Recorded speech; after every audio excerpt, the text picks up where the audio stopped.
Rich, Gopher road trip. How's it been the first few legs of the trip so far? Good. It's always fun this time of year to get out and see your fans, thank them. I think more than anything, you can't, when you're at Williams Arena, you can't thank every fan. So if you do get to see them and they tell you about, hey, I was at this game or whatever, it's really good to connect with them. I think one of the most unique things about our job is we're the only men's basketball team in the state, D1.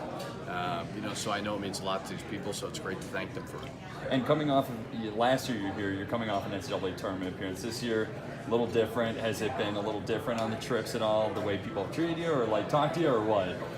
Yeah, they've been throwing things at me. No, they've been good. No, everybody's been great. Everybody's been great. Anytime you do this, the one thing about Gopher fans, I've been here 5 years, and we've had some good teams. We've had a tough team, and they're always great too. They're so loyal. They're so supportive. What about the jump Michael Hurts made? He saw a lot more playing time last year. What can you tell us about his progress? Last year was good for him. As hard as it was to get hit with that injury bug right in the middle of the season, it thrusted him to major playing time. So it's given him confidence. He had some good games at the end of the year. At Wisconsin, he was really, really good. So he's going to have a huge summer. He's been working his butt off, and I think he's playing with a high level of confidence right now.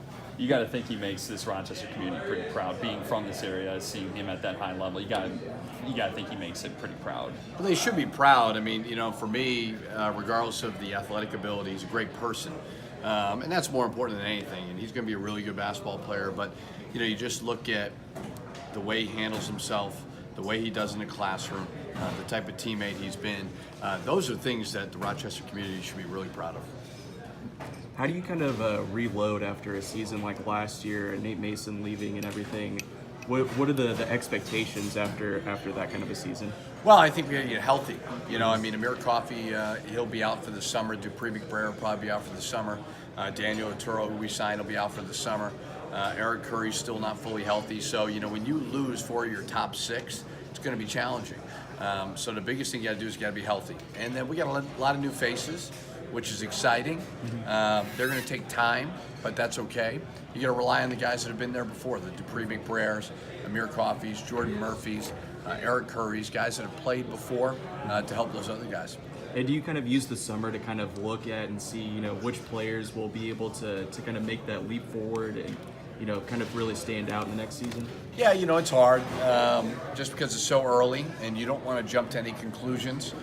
So we do a lot of skill work. I think that's the biggest thing that the summer is for, is just, working on the jump shot, work on their ball handling, and teach as many of the fundamentals because, when you get into the season, it's hard. You got to slow down a little bit, and you got to do scouting report stuff, and you got to prepare for the next opponent. You mentioned the injuries. They're injured right now. Are they all going to be healthy, ready at the start of the season? Yeah, we expect them all to be fully healthy. Yeah. So I think by September. And on this. All right. Thank you, guys. Thanks, Coach. Appreciate it.